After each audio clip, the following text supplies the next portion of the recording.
My name is Justin M. Frank, and I am here with Chandler Vincent, one of my smartest friends and an expert on finances. And I just had some questions for him about the ongoing tariffs that were just released by Trump.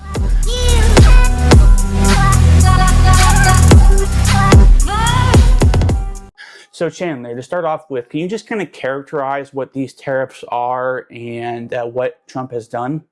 Yeah, so usually when you have tariffs, it's a way to kind of deter people from purchasing things from foreign countries or Yeah. at least tax it and like increase prices. So you can use tariffs to kind of remain competitive with like American pricing. Sure. I think what he's doing though is kind of like rushed out. Okay. What do you mean by that? That's a good question, right? So, and the tariff percentage he's doing, he held up a board recently during the meeting.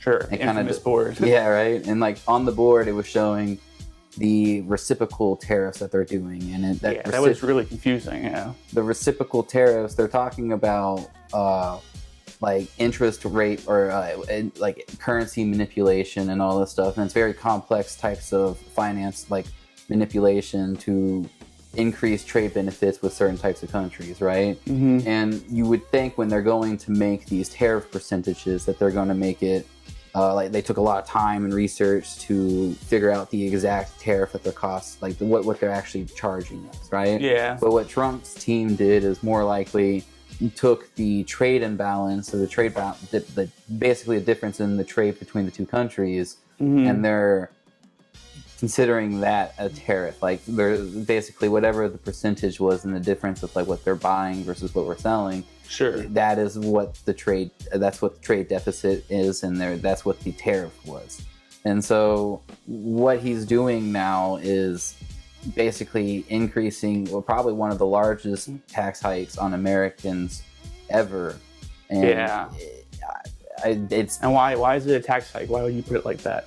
well, usually, so when you think of tariffs, you like there's two types of argument principles, right? Mm-hmm. And from the economic standpoint, it's tariffs are always paid by the consumer, right? The other point is like, well, foreign governments or whoever's selling these goods are going to eat the tariff and sell it to us, right? Mm-hmm. But the reality is most of the time the cost is pushed onto the consumer. So us as the consumers are basically now paying a tax to buy anything that is made outside of America. And so Makes perfect sense. Yeah. So what do you think the impact of these tariffs is going to be on people all around the country, and how soon do you think you're going to feel those impacts? I mean, there's already like overnight gas has already gone up in some places, depending on how like this is going through. But I think the overall impact is it's more of a reputation thing with our reputational impact with our trading partners, right? And Sure. so Like soft power projection and other stuff like that. exactly. So Makes sense. I think overall we're pushing America more to that isolationism. Mm-hmm. And so what more likely you're going to see is instead of foreign countries buying the goods that Americans are producing, Sure. they're going to make it uncompetitive to where we won't buy any foreign goods, but also no one's going to be buying our goods because they're going to be tariffing us as well. It's a And lose-lose. Exactly, and only Americans will be purchasing American goods, right? Yeah. And kind of like the auto manufacturing stuff. So Yeah. like, Sure. if right now there's China's one of the largest auto manufacturers is BYD, Yes. and they produce a car that's basically the equivalent of like a Model 3, Tesla Model 3 for $10,000. Mhm. And if you were to introduce that into the American economy, it would be almost uncompetitive. It'd be no one would be able to compete against it. Sure, yeah. How can you compete with something that's made with cheaper parts in a place that has less regulations and taxes? I mean, I understand that's the argument that basically these companies who have different economic environments back home use their environment from their home country to take advantage of the U.S. when they trade with us, because, you know, they take those dissimilarities between us and they basically exploit them. Well, right, exactly. And like, arguably, like, unfortunately, America is one of the richest nations in the world, right? Fortunately for us, but unfortunately, of course. in the trade deficit talks, we have money, and we make up 4% of the population, but Americans also constitute about 30% of worldwide consuming. Yeah. And so we're a small nation compared to population size, but we're also one of the largest and wealthiest nations that spend. Sure. And so you also have a lot of natural resources in a large land area. Exactly. And so what happens is, I was joking about with you earlier, is like I don't have to, if I go and buy a chicken sandwich from Wendy's, I'm technically at a trade deficit with Wendy's. Does that mean that Wendy's is tariffing me? No. Depends who you ask. Exactly. If you ask Trump, he might say yes. Exactly. And so it's the overall idea is that I think as a nation, it's pushing us more into the isolationism.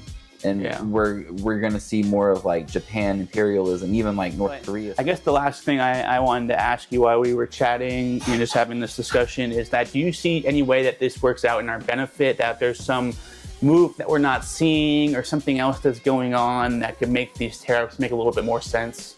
Yeah. I mean, obviously, Trump, the art of the deal and all that, like, he could be using these high tariffs as a negotiation tactic, right? Potentially he uses as some type of leverage to go into arguments to get better trade deals with these countries, right? Mm-hmm. What does that do to our economy? I mean, potentially we could have less trade deficits with these countries, and that would keep American dollars in America. But also, I think his overall goal right now is try to push manufacturing back to America. And so you have these large countries, or you have these large corporations that are building like auto plants in Mexico just so they can ship their cars here for a lot cheaper. Sure. But if they were able to go and manufacture those in America and avoid these tariffs, then it's going to push all these manufacturing jobs back to America. Like, yeah, I understand that is definitely a possibility. What do you think the likelihood of that happening is? You're already seeing it with a couple different manufacturers, right?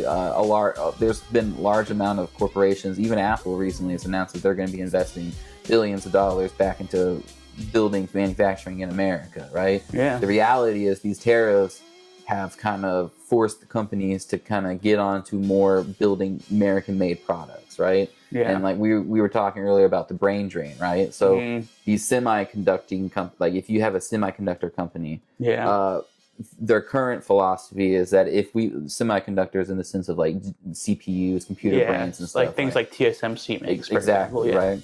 And so the idea that we have in America, or the current manufacturing standard, is that we can design it in America and then build it somewhere else for cheaper. Yeah, and that's how the economy has worked for a while. Exactly.